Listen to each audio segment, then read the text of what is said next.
आज पालकमंत्री अतुलजी सावे साहेब यांचा नियोजित दौरा हा अनेक भागांमध्ये झाला नांदेड जिल्ह्यामधल्या.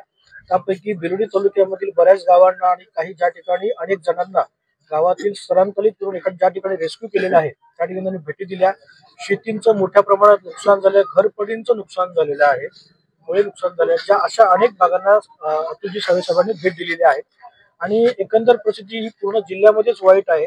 त्यामुळे सरसकट नुकसान भरपाई द्यावी अशी सुद्धा म्हणजे परिस्थिती आहे आणि ते त्यांनी मान्य केलेलं आहे. आणि येत्या काळामध्ये शासनाला आम्ही विनंती करणार आहोत की आपल्या नांदेड जिल्ह्यावर झालेल्या अतिवृष्टीमुळे विशेष करून देगलूर आणि बिलोली या दोन्ही तालुक्यांमध्ये मोठ्या प्रमाणात नुकसान हे झालेलं आहे. शेती ही बऱ्याच प्रमाणात अनेक हेक्टर जमीन ही आज पाण्याखाली आहे.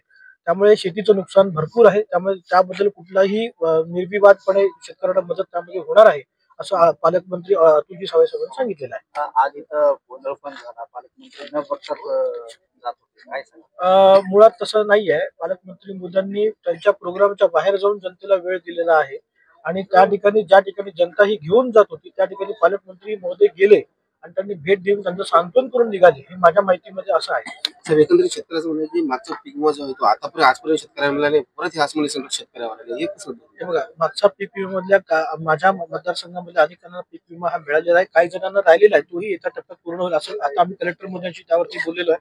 तर तोही विषय काय प्रलंबित राहणार नाही, तोही येत्या टप्प्यामध्ये तेही मिळून जाईल. हा आसमानी संकट हे निसर्गाचा प्रकोप आहे, त्याबद्दल आपण कोणी काही करू शकत नाही, आपण हातबलवत निसर्गाच्या पुढे. परंतु एक शासन आणि सरकार म्हणून आमची काही जबाबदारी आहे आणि आम्ही ती जबाबदारी पूर्णपणे स्वीकारून आम्ही जनतेमध्ये जाऊन त्यांच्या दुःखामध्ये सहभागी होऊन त्यांना होईल तेवढं नुकसान हे भरपाई देण्याचा आम्ही प्रयत्न करत आहोत.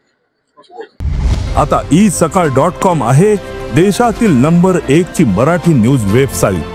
प्रत्येक अपडेटसाठी isakal.com ला नक्की भेट द्या.